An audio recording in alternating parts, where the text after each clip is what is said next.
come on. He's acting like he's going And to walk on my desk in front of me. And now he's like, oh, well, no, now that you're telling me to, I don't want to. I'm like, okay.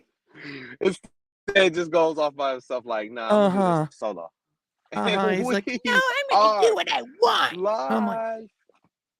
and we are.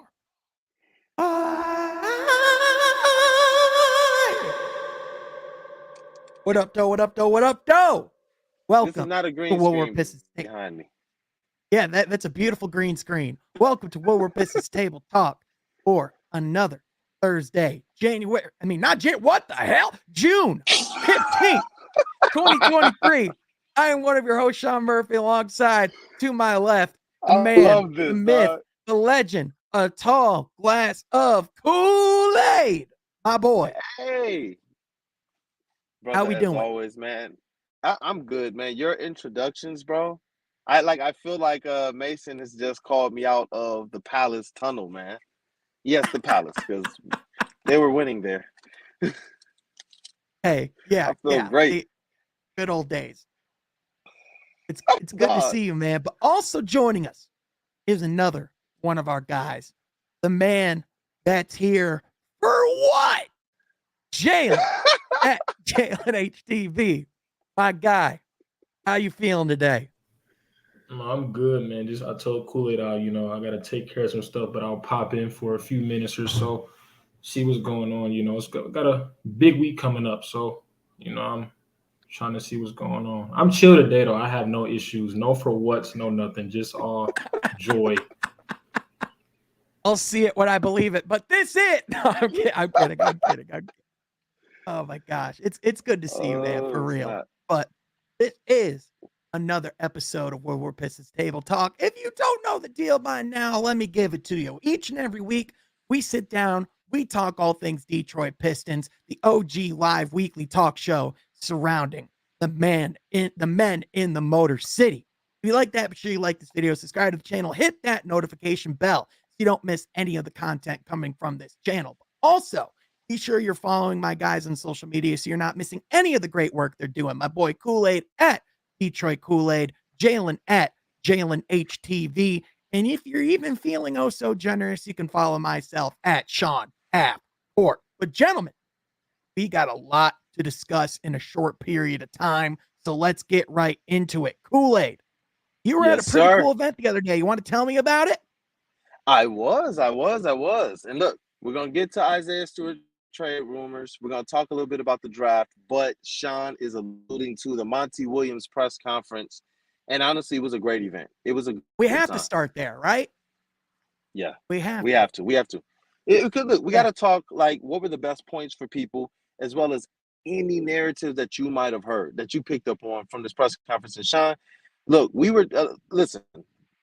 People don't understand. Sean and I, we have a whole podcast. Y'all are just not in on it. Okay, we talk pretty regularly. Our We phone text pretty calls. regularly. Our phone calls are almost entire, like our conversations in itself could be a podcast. Like we're literally like, why are we not recording every aspect of our interaction? Because like we It's can make wild. some content out of it. But anyway, it's kind of crazy It's because I, Kool-Aid. I was yeah, Oh, bro. go ahead. Go ahead. I'm sorry. Go ahead. No. I was gonna say like at that press conference, it was something where Sean and I we were kind of keeping in touch, and we kept saying, "Look, bro, we're gonna get the stream right. We're gonna do the stream right." But obviously, then articles, Sean's doing other things. I'm glad you went on and did the reaction from your channel, man. Congrats on that. It looked like it did really, really well as well.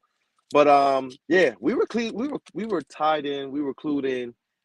We were trying to get the streams off, so I wanted to make sure, even though I'm out on the road, that we got on here and we talked, man. Rap with my guys, with my bros, especially Jalen, he's just been one of those loyal people, man. Super loyal, super dedicated, and just a lot of the same vibes that I got from Sean early on. Jalen, bro, you cut from the same cloth. It's just good people. But yeah, Sean, I wanted to go to your mind first, bro. I wanted to be able to pick your mind on what was probably some of the juiciest, narratives or things that you picked up on from Monty Williams' press conference. Yeah, man. So first of all, the thing that stuck with me after that press conference was just the level of commitment that you can clearly see from a guy like Monty Williams, Hmm. and just his honesty, his transparency, and also just the character of a person that he was just on full display. Like the reason why Detroit wanted him so badly, you could just that was the press conference was why, right? Mm. But like the two biggest things that stood out to me. Number one, he didn't hide from the money thing. In fact, he took it head on. And I think he took a very different approach to it than a lot of people normally do, which I really respected, where he said a lot of times, Yeah. we look at that type of money, we don't want to talk about it, or we say it's not about the money, but it's like, hey, money's definitely a part of the conversation. And in fact, you applaud when an owner goes out and does something like that, which by the way, we got clear answers from that day as well. There was only one offer made, one offer accepted. And you can clearly tell that, like, yes, money was a massive part of that deal, but also how family oriented this organization is with Tom Gore's extending out. Like, we didn't get Monty Williams just because we were shoving money in his face. We got Monty Williams because of how we handled the situation, how we were there for his family. And unlike the other Mm-hmm. teams, we didn't want Monty the coach. We wanted Monty the person. We wanted Monty in the Williams family. And that was the difference at the end of the day. The second thing that stood out to me was the incredible question that my boy Kool-Aid asked in that press conference about Steven Silas, specifically the first ever the first ever question that's been asked in a press conference that feels based off of a conversation that you and I had. So I was like, "Holy, what the heck?" But Hey, the answer he gave too, like it confirmed everything that we were thinking, everything we were wondering, because he said Steven Silas was, quote unquote, committed to another situation. We know now he was going to go to Boston. And the fact that, we don't know that for a fact that it was Boston, but I mean, come on. He was literally there in the playoffs. The Silas family has close connections to the Celtics. Like, he was going to go to Boston. oh, it But the was fact, Boston. It was Boston. yeah, yeah, It was Boston. Yeah, yeah. they And stole the him. fact, that, obviously, he said Tom Gore's generosity. So I would imagine that Steven Silas probably became one of the highest paid assistants in the league. But also, I would imagine that his commitment and his relationship with Monty Williams, the person, and the way that he was bought into the culture and everything that we were doing, but also all the other staff that were there that are confirmed here. Jarrett Jack, the incredible defensive mind that we just got from Philly that I'm blanking on his name. Like, the staff is here. Everyone's bought in. The players were all there. Like, all I'm going to say Yep. is this. I don't want to take shots at the Rockets, but how many players showed up for the Ime Udoka press conference? One. When Darvin Ham got hired last year, how many Lakers showed up? One. Even when the Raptors just I introduced can their coach, understand that how one many though. players they have? None. I can understand the Lakers though. They still feeling that 2004 championship loss. So I can get Even the it. I can Sixers, get it. no players in house for the Nick Nurse introduction. Yeah. Every player but Bojan was in And he's out of house. town. Yeah, he's Yep. And he's Boyan's he's he's with family or something like that. yeah, he's back home probably for the offseason. Yeah. Um, What was cool with the players, man, is how committed and serious they look. It didn't look, even though I'm sure they were told, hey, let's go and support the coach, or hey, it would be a good thing to support the coach. You could tell this is what they wanted. You could hear the chatter. I didn't know that where they were going to be sitting. I literally looked to my left and was like, oh, crap. Hey, Killian. Like, literally, like right there. And you could hear them. Like, they're excited. And the one thing that I love, you pointed out the family orientation of the Pistons organization, how they run things. Monty Williams continued all night to look over at his players and address them. That was awesome, bro.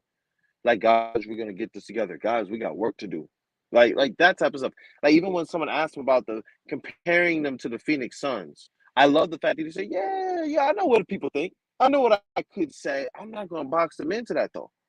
Like, I love that. I love the fact that he's coming in here and despite expectations or not, he's saying we're going to come in here and get it right. And that's kind of the overall feel that I got, and I feel like you can do that when you have a family type atmosphere. You can be honest. You can actually get in and work on the nitty gritty and trust the people who are trying to lead you, as well as trust the people who you are saying go out here and enact and do what we're talking about doing. So Monty Williams, just as an organizer and as somebody who he seems like he's not coming in with just this is my plan, do my plan. This seems more or less like somebody who's able to adapt and to amend based on the talent that he has on the roster. And I love that. I love that. Those are some things that I picked up on. Just kind of reading between the lines, talking to some other people, kind of being in the at the presser. And Sean, you're right on a lot of different things. Monty Williams and I believe Tom Gores and Troy Weaver. This was another thing I wanted to point out. They don't hide their emotion, and I'm glad about that, man. Like a lot of people are like, oh, it look like they beefing. It look like Troy Weaver beefing with Tom Gores. So it look like Tom Gores mad, or oh, this is not Troy Weaver's selection of a coach. It's like, did y'all hear Monty Williams? Yeah, do y'all understand? They have a relationship. If they're friends, then maybe Troy Weaver did not want to just fire off, hey, bro, come over here and coach with us. Don't we think we know Troy Weaver would know what's going on with Monty Williams and what was revealed with his wife? So out of kind of like a solidarity to that, you know what I'm saying? Out of a respect to that, it was like, hey, let's just kind of, and when it was known, hey, let's shoot this off. He will listen to an offer. Then let's listen to the offer. And like Sean said, it was one offer. He waited. He got some things together with his family, and this is what made the difference. He said it. Sean, if you guys were listening, was Monty Williams pursued by just the Pistons? No, No, we not know at all. for a fact. We know for a fact that the Milwaukee Bucks wanted him badly. We know for a fact that Philadelphia wanted to meet with him badly. We knew that he was Yep. the hottest name on the market. And the fact that, You know what made the not difference? patience. Patience. But he said that those other organizations versus what the Pistons did, the Pistons came in and offered health care. They offered, I Yep. don't care if you have to drop the coaching job and go to your wife and get care and do this. They offered, like you said, family. They were here to take care of them. It's the same thing they did with Dwayne Casey. This is about we like you as not just an individual, but your professionality, your basketball acumen, your ability to do the job, and your ability to add value to our organization. That's who Tom Gores is as a businessman. I want the best people around me. That's why Dwayne Casey and his wife are still here, because they came in and they hit the ground running in the city, in the community. Go and check their record, especially with Nancy and Aaron tell them. These are things they did. So when he goes and he approaches Monty Williams, people sitting out here saying, why are you taking all the coaching candidates out to Cali and out to this, out to that? Monty said he made the decision in Tom Gores' house, walking around just being fathers, husbands, talking about our children. Like that. The breed of Look, dog bro. that they have that they Yeah. have. I was all for it, man. And ultimately, I think we're gonna like the way that this team plays when we see them out on the court, man. I think it's gonna be something that puts each of their ball handlers in a position to succeed. And I think Killian Hayes, I believe Killian Hayes, he's not gonna be Chauncey Billups. I'm not saying that, people. I do believe that the same issues that plagued Chauncey Billups early in his career, as I'm kind of getting to see a little bit more Killian Hayes, is starting to also plague Killian Hayes. I think Killian Hayes is more of a combo guard than a point guard. He's a playmaker, but I'm not so sure that his best position in the league is as a point guard. Not that he can't be ball dominant, but the best Killian Hayes we've seen so far is the aggressive Killian Hayes, who's kind of looking for his. When he's kind of stuck in this playmaker role, in just a point guard role, he kind of looks like Blake Griffin era Killian Hayes. And he just looks like, I don't have to think. I don't have to use my skills. I don't have to use my intuition. I don't have to use any. I just come up the court, run the play, stand in the corner over there. But in the preseason, when Cade, Ivy, and others were there, we saw Killian being able to play a little bit more off ball, play the Cade Cunningham role. We said that. And he just absolutely balled. Somebody that's really good at getting players to do that, Monty Williams. So, I'm I'm looking forward to what he does with this squad. I'm grateful for the type of leadership that he's bringing. And I think overall, he alone and his just philosophy is going to add some wins to this Pistons squad by next season. I really do. By the way, one more thing. This man said he wanted to be like Dave Bing and being known as he's from Detroit. Like, if you want to Bars. know if this guy is invested in the city, is invested in the franchise, like this guy says he marries himself to situations and to cities and where he's at. This guy is beyond all in. You gotta look at like the old, like I think we had Larry Brown, Flip Saunders, rest in peace. Like, look at the old coaches that we had. You know, they were much older. But Dwayne Casey is a community man. I've seen him when I was working at the theater. He'd come in there, do events, talk to guests, random people, just anything. Real humble, real respected around the whole city. Monty Williams has done that in New Orleans, Oklahoma City, Phoenix. You can tell like he's going to be here for the people. And Dave Bing is a lot to cover, especially being in Detroit. So with Monty Williams having that mindset, I think the players will buy in, and the players are all there. They didn't have to be there, like that's the biggest thing. And I think he even said it too, like I think he mentioned JD was having to work at like 6 a.m. and he admired that, things. It's just the small stuff like that. So the money is cool. Like obviously we love money. It's not the end all be all, but if you want to do a job, you get paid. But with his the way he works and the way he coaches young players, things like that, I think it's the best fit. And he's buying in. You got to buy in early, because if you buy in too late, you don't want to have to catch up. It's not going to work for you. So I think for him buying in early with the young players, them all being there, whether some players get traded, some players not, it doesn't matter. Then as of now, they're here and they're supporting him, and he's seeing that. So I think it's going to be a good season for us. A couple seasons, a few seasons, I hope it's many seasons that he's here, but many successful seasons for Coach Monty. I think also the fact that like we have these people within the within the organization like Troy Weaver, like I think Monty Williams being here and the coaching staff that he's assembled like shows the fruits of how important it is to have a guy like Troy Weaver, who has those relationships, who's insanely respected throughout the league. I mean, Monty Williams talked over and over again about how much Troy means to him, how much that relationship is, like a big part of why he's here today, of, like who he is as a person. I mean, Troy Weaver's a big part in us getting Monty Williams. If we don't have Troy Weaver, Monty's not here. Just straight up. That door doesn't even open. I'm glad that you said that, because you can tell that this took a lot of personal, relationship nuance. It just did. When you hear a lot of the details that came out, and Rod Beard of the Detroit News, he's a legend. You guys got to see him in the room, dog. He's a legend. So much respect to him, and he's a good person. So much respect, by the Monty way. They shared, gave him the first question of the press conference. That's OG status right and there. he's not even on the beat, bro. Only the beat was able to get. He was the only person out on the beat who was able to ask a question. Also, shout out to Jamal Collier of ESPN, man. Shout out to him. He's a good dude. Connected with him. We're gonna have to have him on here one day. He's out in Chicago, but he gets around to cover some of these teams. So when he's back, we'll definitely try and set something up. And I got to plan this trip out to Chicago, man. We still got to do that, Sean. We got to. Yeah, that'd be fun, man. We're gonna get that in. We are. But hey, bro, Dibs on the little spoon.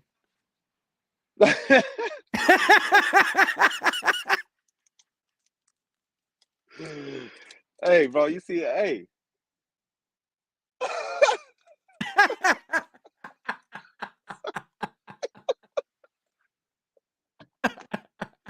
You know what? It's better to set up in the booster chair, or set up in the set up in the what? The mom mobile. Sheesh. No, man, look, on the road, man. My family, my sister, she has a big accomplishment. She's getting her white coat. Yeah, she has like a lot of family and such that are supposed to be coming in. We're trying to get down there to support her. My baby sister, this is like a big accomplishment. She got married a year ago, getting a white coat this year. So I'm proud of her, man. Getting down there. But I got an electric car. I was like, you know what? Let's run a table talk and charge up at the same time. So Adam, I'm safe, bro. I am.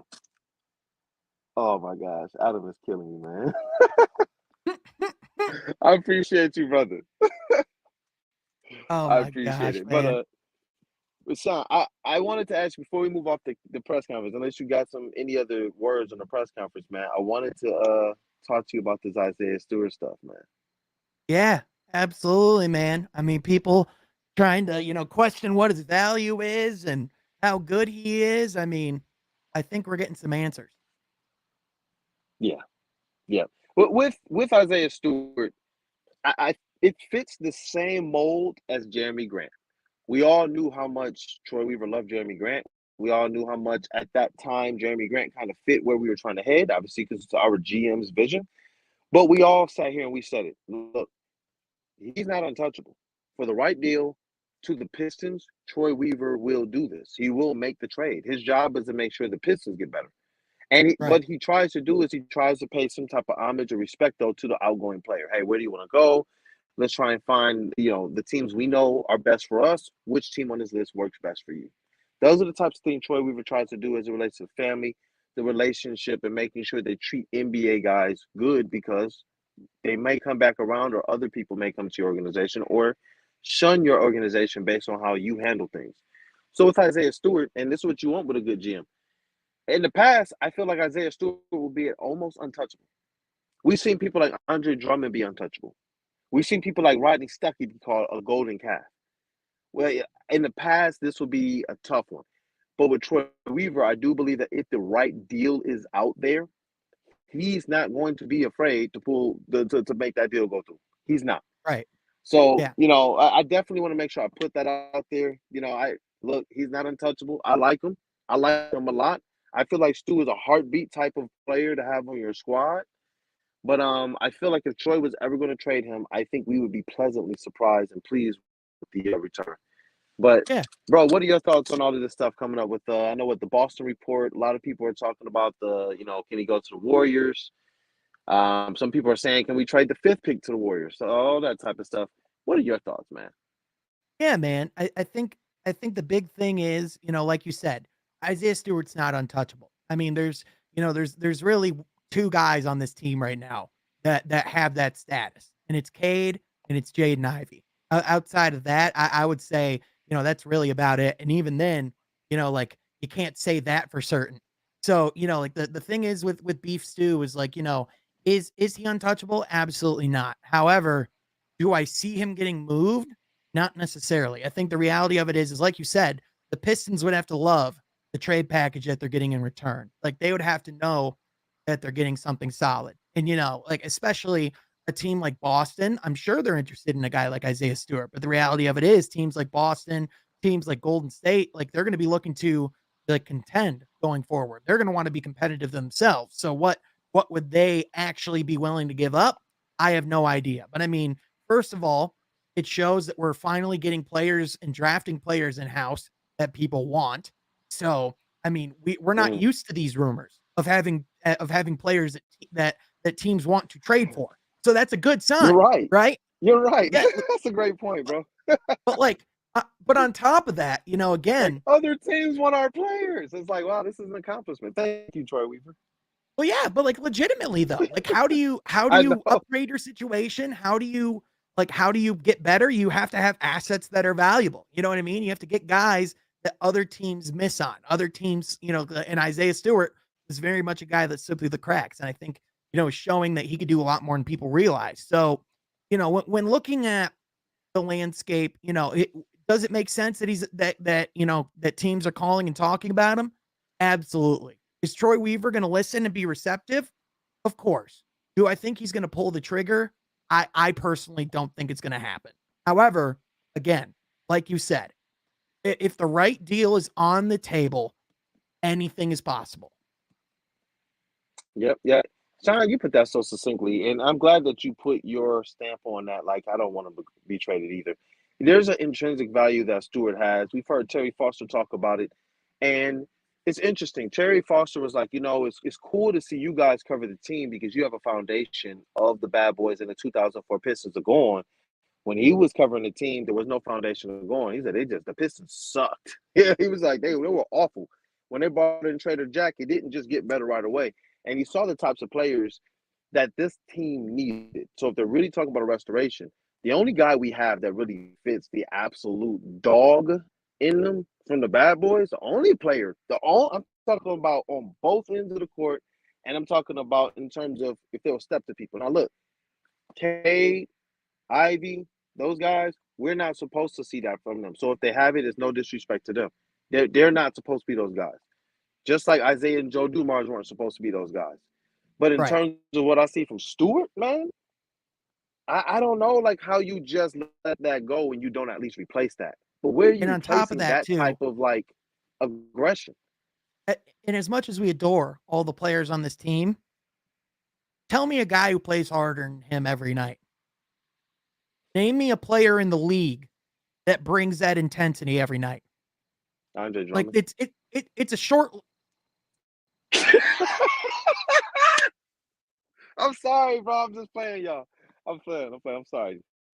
No, you know that's cap. But anyway, that's why it's so funny. But anyway, in all seriousness, like Isaiah Stewart's just that type of guy. Like, they post that photo of or that footage of him working off in the off season, like, his media company's representation. And I really commented in there, like, I bet you're hard pressed to find players that are working harder this off season. And, when you talk about the reason why there was not a lot of drama, why this team was able to stay together over the last couple of years through all the adversity, guys like him are a big reason why. And there's a lot of things that guys like him do in the I'm sorry, I just saw Adam's comment for the trade thing and I was just like, no. Where is it at? Oh, it's right above that. It's about Karl Anthony Towns. Did you see that interview clip with him today saying his Pat Bev play-in run was more special than the Nuggets winning the championship? I'm putting on 2 lights, bro. Bro. Bro, listen, We're talking about the play-in when you lost in the first round. You know what? Go ahead, son. Like, man, like I'm glad you brought that up. I mean, man, when you talk about like when someone tells you who they are, believe them. Like when Cat came into Game 7, it was like it's about that time and went like 3 of 19, and then goes on about like, man, Denver, they're like they have this like amazing, they can play basketball really well. Like we have no clue how they do it, and then he's like, but ours was more special because we only had a month. It's like that. What are you talking about? Look, bro. Like, who Andre Drummond started off his career. Play-in runs. What are we doing here? Like nothing. Dre started off his the career most 8-0. Timberwolves answer of all time. Look, bro, I'm serious. Dre started off his career 8-0 against Cat. It was like every time they played, I was like, I don't care what any hater or supporter say or do or think. Everybody who knew Andre Drummond when he was playing Cat was like, oh no, at least Dre got this one. Dre has this one. And I that's what I tweeted earlier, like, bro, are you serious? Like I told people then, he's not a serious star. You're not gonna win anything serious with him. And it's crazy. He's gonna be like almost like KG. You're gonna have to go and join up with other people and support them because this is wild, bro. It's crazy. Back in 2017, GMs are asked, who do you want to start your franchise around? You know who's the unanimous answer? Who? Karl Anthony Towns. For like multiple years in a row, won surveys of who guys want the most, and it's solely based on his skill set. Don't get me wrong, he seems like a nice person, but I'm out, bro. when you talk about the characteristics that you need to win, like it's like you can look at Anthony Edwards, and that guy oozes confidence. That guy oozes wanting to like go out there and take control of the situation. Karl Anthony Towns just like, oh, darn. Okay. Guess I'll run back. Oh, we'll get him next time. Like, I don't know what this guy's thinking. Like he was talking all that talk when D'Angelo Russell came in about how special they were going to be. Did they ever even make like they made the play in, like they made the playoffs. But like, man, bloody hell. Bro, I'm there with you. I'm so glad Adam brought that up because Cat is one of those guys that I'm like, you know what? I'm gonna dedicate a whole podcast to him. I'm Another, gonna just hey, look at these stats between Cat and Andre Drummond. yeah. Another thing as well, you know, I see a lot of people speculating, or you know, like I see a lot of people, like, you know, instantly when a player becomes available for trade, it goes Pistons, and you know, like everyone's talking about like Zion Williamson's availability. And when people bring that up, I think they didn't listen to the press conference because Kool-Aid, what was a point that Monty emphasized, that Troy brought up, that they rung over and over again about the roster they have? They said they would put their locker room Up against again. anybody in the league. Not talking about the talent. They're talking about the character, the people, the individuals, the quality of human beings. They would take that locker room over anybody in the league. You have that type of culture. You have that basis to build off of, you know, which for a young team, that's what you want, by the way. You have that basis and you want to mess that up and trade significant assets for a guy that not only we don't know his commitment level, we don't know how often he wants to be on the court, but also we don't even know who's, you know, we don't even know what his whole freaking personal situation looks like. Like, man, we don't know where that guy's head's at. For real. Not at all, bro. And if it's not in winning, if it's not being a brother, if it's not, kind of really engaging in this kind of family-like atmosphere, in this program-like atmosphere that the Pistons are trying to push, it's not going to work. These guys are working, bro. They were practicing the day of the press conference. Like they're ready to get to work. Kate Cunningham is tired of losing. Jaden Ivey's tired of losing, and these guys just got to the league. Like Bojan is not trying to waste the end of his career. He's not trying to do that. If he just so happens to be here, he's not trying to do that, man. And the Yeah. Pistons are seriously trying to win. Tom Gores, the one thing I will say, all of them want to win. Tom Gores he's antsy, he's edgy. We all know how he came in as an owner, wanting to win. He was putting his fingerprints on everything. Now he's trying to do it the way that they're telling him to do it, and he's getting antsy. He's really like, all right, we got to get this thing going. And that is going to put not a pressure on anybody else, but honestly, I think when the owner of the team says this is what I want, then it gives you what you have to reach for. Hey, that's just the reality of it, man. And so, man, I can't shake the fact that I think this team is going to be much better than a lot of people are expecting, but that's not going to be 100%. with a Zion Williamson. That's just my take. I don't know. You brought up a lot of good points and factors. And not just to crush that reality anyway, but if Zion's getting traded, it's for the rights to draft Scoot Henderson. They've made that like the reports have made that pretty clear. Like if they're gonna go get Zion, or like if someone's gonna go get Zion, it's because they're getting the rights to draft Scoot Henderson. And you know, it would have to be like some form of that pick. And even then, you have to make sure that you're trading him to a city that he actually wants to be in, because the worst kept secret on the face of the planet from the lottery that he was in was he wanted to be a New York Knick. And they immediately went to his face when the Knicks got third on that board. And everyone immediately from day one, it's been asked, does Zion want to be in New Orleans? If you think about if you think they're having those questions in New Orleans, you think those questions just go away when he comes to Detroit? Bro, they're going to get Like, magnified when they come to Detroit. Larry Brown came here during a championship winning season.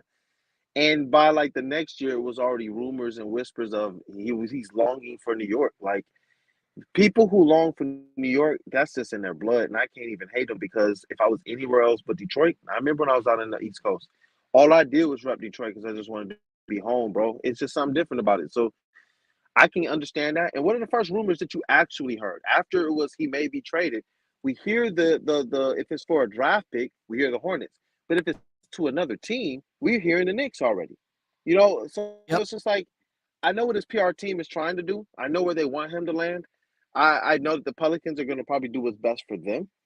This isn't one of those players where you have to treat them nice because they've treated the league nice. This is one of those situations where he's coming into an NBA that the NBA is probably saying, "Hey, bro, we're the NBA. You're happy to be here, not the other way around. You ain't even played yet. You're not making, like, you know what I mean? It's like, get out there and do something. So I don't think the Pelicans are going to necessarily just bend. That means ultimately there's a possibility that the guy winds up or could wind up in Detroit. I think that the chances of that happening is next to nothing. We always got to put a percentage on there. I would say like 0.99% at best. Personally, I don't see the deal. I don't know what assets we have. I don't see the fit. I don't see how it meshes with even the like the vibe that they say they want amongst the team. So When the I don't see it, man. when the right star becomes available for the Pistons, I think we'll know. I think we'll have an honest inkling. And I get, and again, this is just something that, like I know a lot of people look at the talent and they look at, like what these guys can do and like how crazy skilled, like some of these athletes are. We fantasize about the super teams that have been built over the last few years, right? How many titles in Brooklyn Yeah. win with all those superstars they signed? Like a stat that again I want to like keep re-emphasizing. After the Nuggets won their title, in David's uh, Adam Silver's era as the NBA as the NBA commissioner of 10 seasons, there have been 7 different champions, right? I saw that. Yeah. In 30 years under David Stern, there were 8 different champions.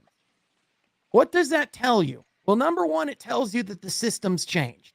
It's way harder to win a championship now.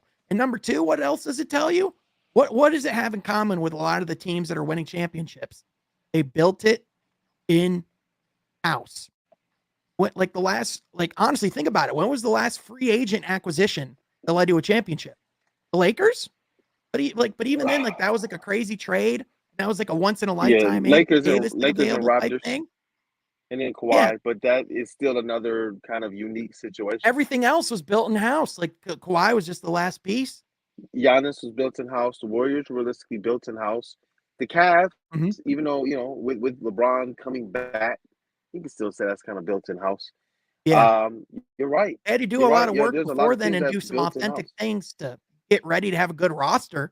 Like they had to get Kyrie. They had to develop a lot of talent in order for LeBron to want to come back. Right? Yep. Yep. Yep. And you're right. And that's what we see Troy Weaver doing. We talked about that. You want sustainability. You don't want to just draft a couple of people who have potential, and then all of a sudden we're sitting here like with Stanley Johnson saying, "Oh," or Sekou Doumbouya, just because the measurables or this or that. Like, oh man, well, what do we do now? This was our 15th pick in the draft for Sekou, and what was Stanley 7, 8, Mm-hmm. 7? Yeah, Stanley was Bro, 7. to put that in perspective, we drafted Jaden Ivey at 5 and Jalen Duren at 13. Think about how badly we missed on Stanley and Sekou, bro. Like, you just can't have that. That's the reason why we're in the mess that we're in. People keep thinking Yep. it's about the people that got contracts and people we signed.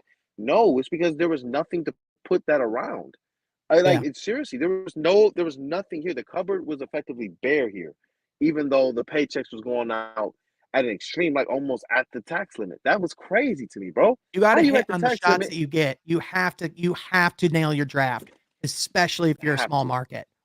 Have to. You have to. You have to. And that's the thing. And Troy Weaver said it too. Internal growth is going to be key for them. And that's why we keep saying we got to look at Cade Cunningham, Jaden Ivey, Jalen Duren, and say those guys have to be the guys. We look at other teams and other cities when they draft those guys, and we're like, all right, they're the guys. I think that the Pistons, they got bit with a little bit of this injury bug and some bad luck. But man, I do believe Cade Cunningham, Ivy Duren, and then it's like we talk about those guys as if like if Bojan and Burks are here, as if those aren't professional scorers and professional shooters. Obviously they got a lot more depth to fill in, but when you have that foundation, that base, it makes it a lot easier. Now you know exactly what to pluck, what to pick, who works best with your guys. I think I saw somebody earlier say it as well. They want to see these guys, Cade and Ivy and Duren, get out there and play. Let them get some games under their belt Yep. so that we can actually see who they are. We know, okay, you know what? They might need a rim protector. You know what? They might need another rim runner. They might need a pick and roll big. They might need we don't know yet. But I do believe they're good enough where if we roll with a few things, make some few tweaks, obviously our draft, use our cap space. This is a team that should be competing every night. You know, we saw them come out on opening night last year, and realistically, in the two games that Cade played against Orlando, didn't the Pistons win? I think. Mhm. Did he get two Yep. games against them, or was it one? I think he got two. I Yeah, yeah, they they won won opening those night. games. Yep. Yeah, I remember that night. I remember that night. That was a good That night. was a great night. But yeah, it's yeah, especially with Cade, man, Paulo, Franz, and all those guys, man. Like, yeah, Cade came out and did what Cade did. Isaiah Stewart did what? Mind you, with their complete roster in there, Killian was looking all right. Cade was looking, he was looking all right. He wasn't For a necessarily hitting what he stretch was in supposed to be December, hitting. January, Isaiah Stewart was Yep, leading the league in three-point shooting. yep. Yep, like that's what I'm saying. And Stu hit a couple shots in season to actually either win or seal some games. Think about how clutch and crucial that's going to be for the squad. So it's like, yeah, I want to see this team get out there and play. I want to see them get out there and run. I want to see these draft picks do what they're supposed to do. I don't want to wait any longer, like to figure this thing out or to go and sign people that may stunt their growth. What's the point of trading a player as good as Jeremy Grant for the benefit of Cade Cunningham if we're just going to then block Cade, Jaden, or Jalen or one of these guys? Like, you drafted them. Yeah, and the reason why I keep putting Jalen in there is because both Troy and Casey said that Jalen was far up in their draft board, in their top five. So we're not going to look at him as just a 13th overall pick. These people came out and said future Sean Kemp. So it's just like, Yep. yeah, go out there and run. You got fresh legs, you got young legs, and the thing you brought up before, Sean, and you've kind of been one of the people that to really focus on this.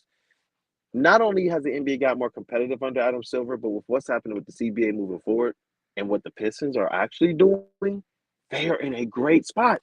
Sean, what are these top teams going to do? And the teams before be like underneath or like around the Pistons, I, OKC is set up nice. Like the Thunder is set up nice. Who else is really, really, really set up nice? That's among either those contenders or those teams that we think the Pistons will be competing with.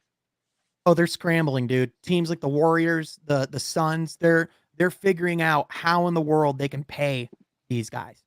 Like it because like CBA so there changing. were a lot of moves that could not that last year that happened that could not under this new CBA. There's two aprons, and that second apron significantly limits what you can do. You can't trade cash in any transactions. You can't trade a player back if you're taking on more of the salary. You can't trade your mid-level exception, or you can't use your mid-level exception. Like there's it significantly handicaps your franchise if you're in that apron. So having the right contracts, having the salary cap figured out, but also figuring out who these guys are and who's going to be leading you early so you know who you're going to commit to and who you're not.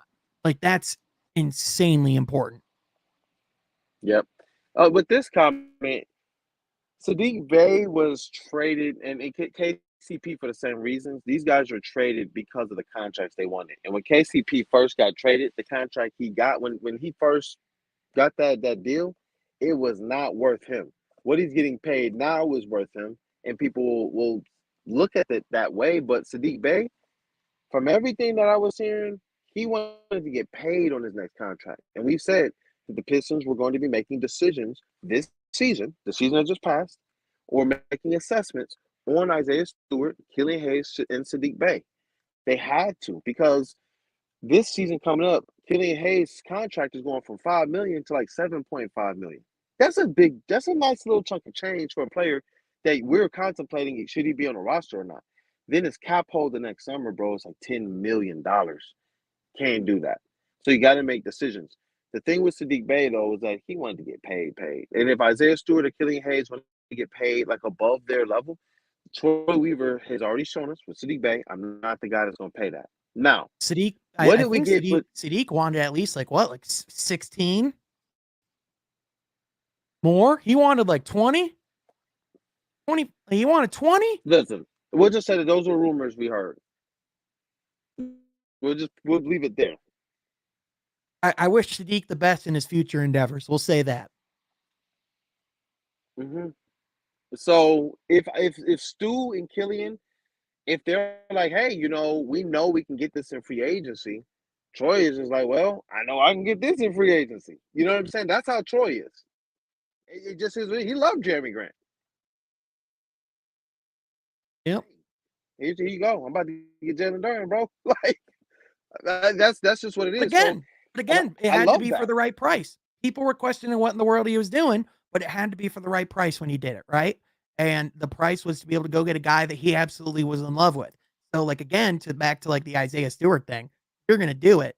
He's not going to do it unless there's someone he's in love with or someone that you want to bring. Like, you talk about like the importance of having the right people and having the right contracts. Like, at the very least, you have a solid player in Isaiah Stewart.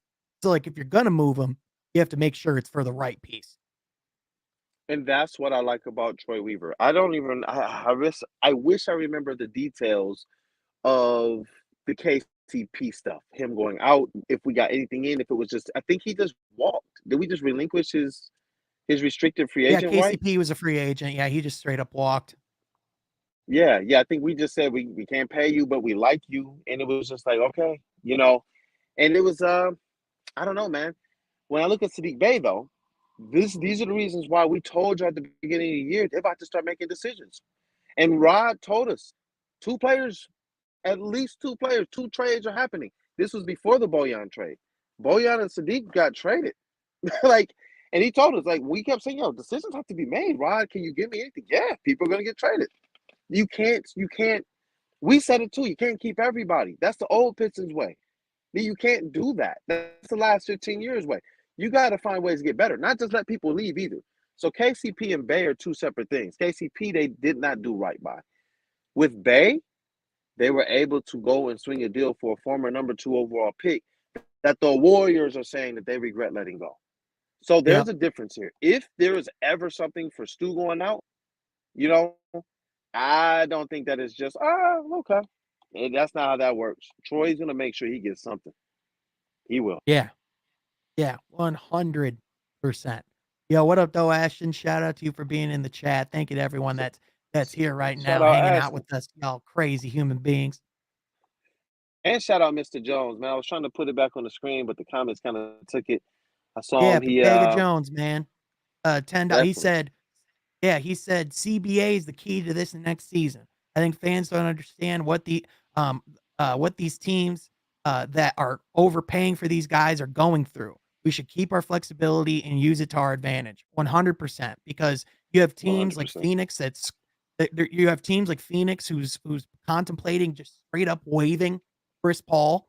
You have teams like the Golden State Warriors who, in order to keep guys like Draymond and Clay, they're gonna have to scramble to trade some of their young assets like Jordan Poole, Jonathan Kuminga. Like, there's a lot of different things that they're gonna have to do now. The trade market where Troy Weaver just absolutely just home runs like most of the time. Okay. Yeah. All right. Yeah.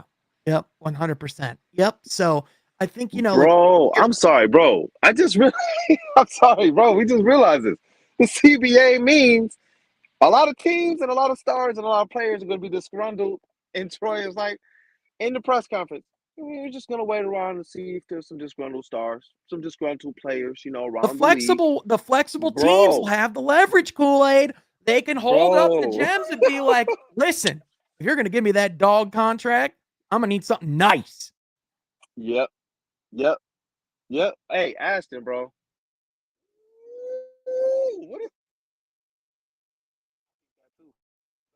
I'm actually getting kind of geeked about it, bro. Like the draft could be absolutely wild, man. It could be There absolutely are wild, man. at Shout out Ashton least again.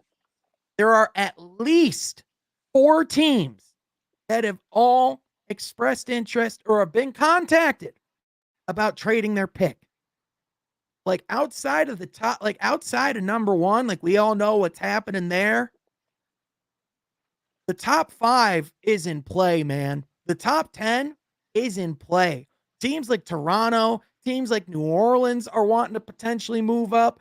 The Portland Trailblazers are hanging that 3rd pick like, ooh, come get us a star. You know what I mean? Like it's Oh like, man, this is gonna be like one of those ones where this is like bro, when he's you getting, have he's these type getting of me excited, generational bro. players that are drafted at the top and you have like all this, yeah, This is going to be one of the craziest drafts in NBA history. I'm just going to say it right now. Like, things are going to happen. Like, I think you will see in the next week or two, you will see at least one star traded. I guarantee it.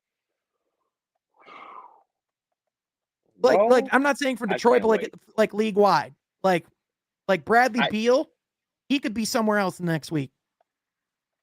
Yeah. There are deals that could happen that we have no idea are on the table. And I mean, ultimately, this is going to be, no matter what they do in the draft, this is going to be the biggest thing for next season with coming into Monty's system. And again, Kool-Aid, you talk about how, Monty said that Devin Booker first looked at him and said, whatever you need me to do, coach, I'm here to do it. I will do it. Mm-hmm. You effectively had the entire team showing up and saying the exact same thing with their presence alone at that press conference. Yeah. And you know what I noticed, Cade, man? I was going to say, Cade is thrilled. He said on Bally Sports, this is the best case scenario. I'm just smiling, man. It's the Cade effect, bro. I couldn't tell if it was the delay or if you were just happy. Bro, like, I've watched a lot of Pistons basketball, and I'm trying to tell people, like, this build feels different. And Cade Cunningham makes a lot of that. He's a big part of the reason why. Yep. We haven't seen a player that has this type of skill set in a Detroit uniform in a long time. I'm talking about the pedestal that I believe he can get to. Oh, man, I got to be careful with my words. I believe he can get to a very high pedestal in Detroit sports. Let me just put it that way. Yeah. And I'll say this much too, man. I think Cade, like you look at the stars in this league, like the reason why Jokic is special, it starts with his who he is as a person, how sharing he is, how much he wants to include others, how good of a leader he is. I'd say Cade has a lot of those characteristics as a leader and as a person. Like you have a guy, like a lot of guys like come into the draft and they want to be the number one pick and they want all the glitz and glamour that comes with it. Cade wanted to be the number one pick because he wanted to be the franchise guy.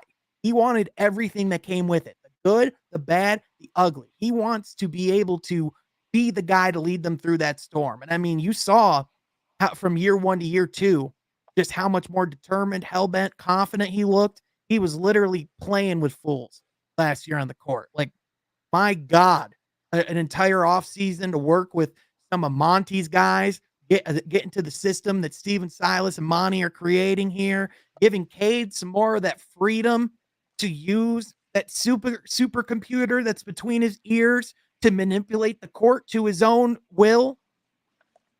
I'm just saying, man. Bro, I got the picture of him from that last night. This is his last night. I was sitting right behind Johnny Kane. I was like, let me take it. You see his face? That was his last game, bro. Or not the game before the last game. Let me put it that way. It was our last home game that he had played in. And I don't know if he was feeling the pain or anything, but I know that when the Boston game happened and they came back home for a game, we got to talk to Ashton and Cannon. They were like, bro, he wants to play. He wants to play. And increasingly, each time after that I've gotten an opportunity to run in the Cade, bump in the Cade, talk to him or talk to Ashton and Cannon, Cade looks annoyed, bro. It's like he wants to play. He wants to win.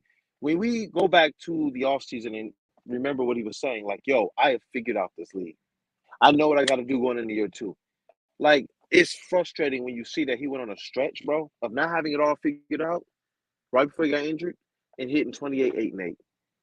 Come on, bro, on effortless stuff. I'm talking about stuff that we're like, just do this, just do this, just do that. 28, 8, and 8 when he didn't even have a three-point shot going, Kool-Aid, in a league that is perimeter based.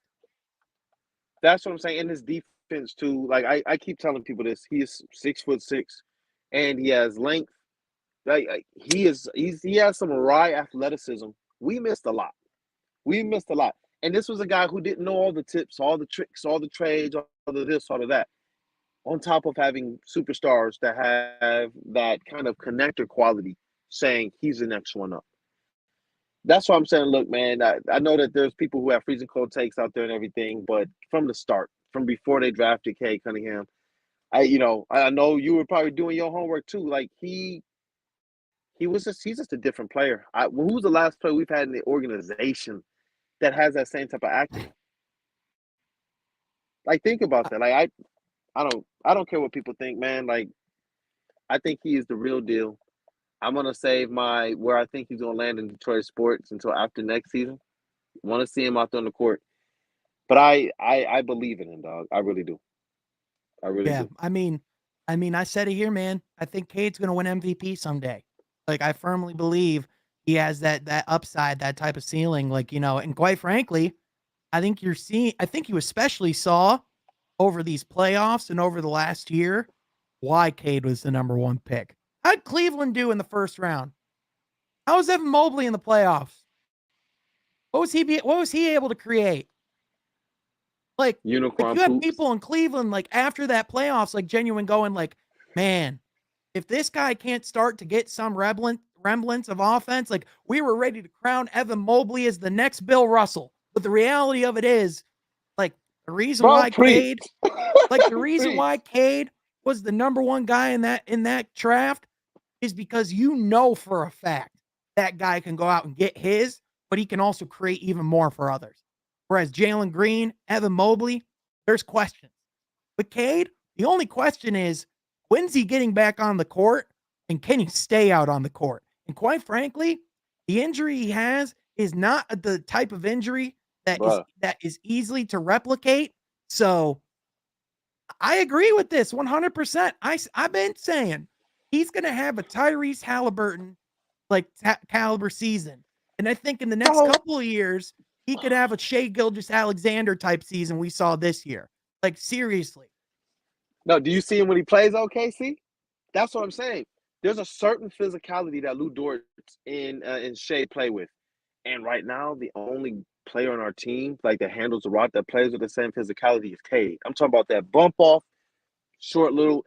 He's the only one that does that. And I'm telling you, bro, if Tyrese Halliburton can do this, are you kidding me? Like, that's what I'm saying. Like, how far off are we really?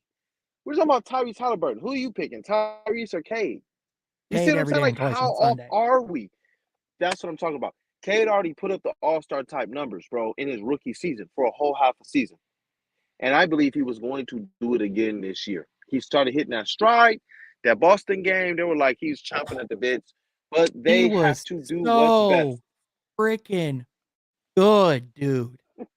Like, Pete, like genuinely, I know we saw a lot of growing pains in some difficult basketball this year.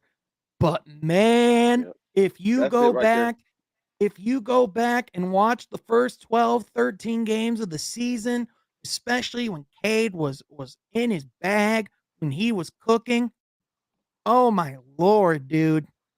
There were not many better. There were not. Yeah, no, I'm just looking through some of these comments. Hey, shout out Chuck. I don't know why I didn't see him in the comments. What up, Chuck, man? It's always good to see I mean, he's just ingrained. We always assume he's here in some way. You know what I mean? you. Chuck's like, Yeah, it's like death, taxes, and Chuck and Papega Jones and are in the Chuck, chat. You know man. what I'm saying? Yes, yeah. Shout out, I see MTJ, Mr. Ray, a lot of the regulars here, man. 303 Sports Mm-hmm. Guru, I see you, bro. Man, Yep. it's dope. It's dope. I like what the Chuck said. I grew up with the bad boys, and for K to pass Zeke, that means we have a dynasty. 3 to 4 titles and multiple MVPs. That's why I say number 2, but I won't put a limit on his ceiling. I feel that. Yeah, man. I I feel mean, that. Ashton said it. Get some shooting, and I'm going to add get some shooting and defensive versatility. It's a wrap. It is a freaking wrap. I mean, gosh. I mean, that's why And Bojan Bogdanovic was brought in here, was to be able to put a shooter around Cade. And then what's that lineup that they had that didn't even really see the court? Was it Jaden, Jalen, Cade, Bojan, and Stu? Like, we're sitting here, people are sitting here saying the Pistons only won 17 games. How can you say they're going to make, or do this or do that? I'm like, because the team didn't play. They literally, I'm talking about NBA level guys did not play. Jaden didn't play. Jaden, Jalen, Cade, Stu, and Bogey, they did not play together. Like, think about that, man. That's wild like to me. And they Killian's best literally stretch is when no, go, bro. oh, I'm so I'm sorry. I was just gonna say, quite literally, when Cade went out due to injury, was when we had the best bench in the NBA after starting with one of the lowest scoring benches in the history of the league for the first few games. Like, right when Cade got out was when all the help came on the way that we were saying, "The cavalry's on the way, guys," and then Cade got injured, you Yeah, know? yep. Yep, because the bigs. We were and it was interesting. I got to ask those questions early in the season. We talked about on this too. They can't run their pick and roll, and they can't run two bigs together because of all of the injuries. It was like just let Bagley get back, let Alec Burks get back. Some of these players that actually came in and played some aspects of roles that would have helped Cade. Yeah. People sit here and they make certain comments about even Bagley. And honestly, when Bagley and Cade were able to just play, come on, bro. Yeah. You remember when it was Trey Lyles and Cade? Like, bro, when that trade went down and they brought Marvin Bagley in, we saw the Pistons offense take off. We saw Cade Cunningham reach another level. And you know what else we saw? Something that good players do for other players on their team. He made Marvin Bagley look better. So it's like we assess some of these players, and it's like, bro, Cade's different. You look at Marvin Bagley with Cade during the rookie season versus Marvin Bagley when it's just put the ball in his hand and just go. That's not what Marvin Bagley is. That's not what you do to put him in his best position. And other players on the team couldn't really set him up that way. It was just like, man, oh man, oh man, you got to really see what this team is with him. Obviously, that's not the endorsement or the aspect of just trade him, Bagley. But it's just more or less goes to show how much better I think Cade Cunningham can really make this team, especially when you got the right parts and pieces that Troy believes can work with him. Yeah. And I agree. Get the shooters around him, bro. Yeah. Just get him some, we love you too, man. Thanks so much Love for you, coming in. Ashton, And man. yeah. And, Blessings, bro. for real, I think the big thing is, it's just inherently with the talent that we have in house, with the leaps and bounds that we think these players are going to be able to make with Cade's presence alone, we already know they're going to be better. But then, you talk about the potential moves and the reported players that are within the mix, whether you get a guy like, whether it's a Jeremy Grant, whether it's a Cam Johnson, whether you're able to bring in a Cam Whitmore, a Jarris Walker, potentially something else with a trade. Like, we know this team's in a solid position to get better. It's just, you know, like you said, it's just give Cade the keys, give him some solid pieces around him, and let him run. And I think we're going to see a lot of improvement off of that alone. Yep. Yep. Yeah. Bro. I think that's the content, bro. Yeah, 100%. And I mean, Dude, you again, were preaching tonight, man. You were on I mean, fire tonight. again, as if we can't reemphasize this enough. I mean, Steven Silas, Monty Williams, Dwayne Casey, John Beeline, Arn Tellem, all the different basketball minds that are now in this organization. It just keeps getting deeper and deeper and deeper and deeper. And how do you build a great program? It starts with great people. And man, when you talk about having, some of the best basketball minds in the NBA in your facility, I'll take it. Yep.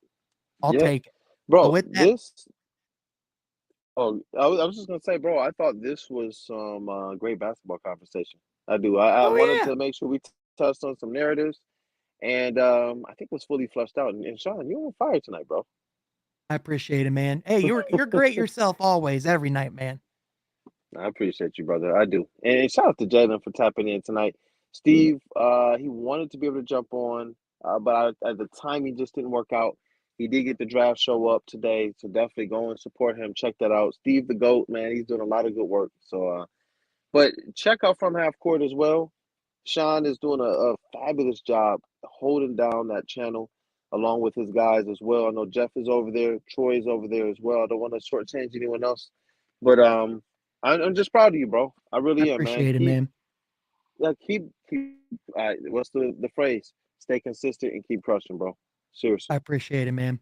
And hey, Ashton, all you gotta do to get on here is ask, my guy. Anytime, man. We'll just hit. I'm gonna hit you up after this, man. We gotta find time to get you back on the show or get some content in general, man. I miss my boy Ashton. It's gotta happen.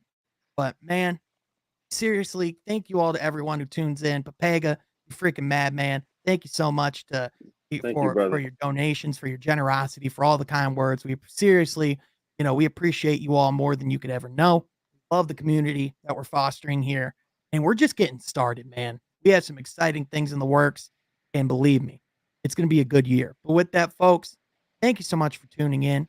Thank you for making Table Talk a regular part of your schedule each and every week. Follow my guy Kool-Aid at Detroit Kool-Aid. Check out his work on WoodwardSports.com, covering the beat for the Detroit Pistons. Also follow myself at Thank you. Sean Half Court and go on to, and go check out From Half Court for all the content. Thank you all so much for tuning in. And we will catch you guys next time on Woodward Pistons Table Talk. I remember this, man. We were in Rockford. Shout out to my I was guy. like, let me pull this up before Sean closes, bro. I I was love like, this that's stuff, what's man. up. I remember David, man. That's awesome. Thanks for coming in the chat, brother. It's good to see you again. But That's man, what's up, thank man. y'all for tuning in. We'll catch you guys next time.